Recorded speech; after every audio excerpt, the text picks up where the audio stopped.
One tap মারার চেষ্টা করব, দেখি ডেজার্ট ইগল ওয়ান ট্যাপ লাগাতে পারি কিনা। আমি খেলে টু ফিঙ্গার, কিন্তু আজকে একটু খেলবো থ্রি ফিঙ্গারে, দেখি ডেজার্ট ইগল ওয়ান ট্যাপ লাগাতে পারি কিনা। প্রথমে একটু ওয়ান ট্যাপ মারার চেষ্টা করবো, দেখি লাগে কিনা। ভিডিওটা আপনারা শেষ পর্যন্ত দেখবেন।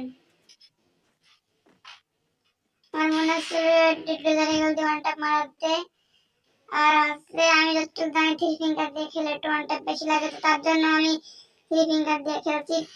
যেহেতু আমি টু ফিঙ্গার দিয়ে খেলি, তার জন্য আমার একটু প্রবলেম হচ্ছে খেলতে, আঙ্গুলটা ফিট আসছে না। আপনারা আমার চ্যানেলটা সাবস্ক্রাইব করে দেবেন যারা যারা এখনো সাবস্ক্রাইব করেননি। একটু সাবস্ক্রাইবের জন্য আমরা ভিডিও বানাই। এই তো লেগে গেছে।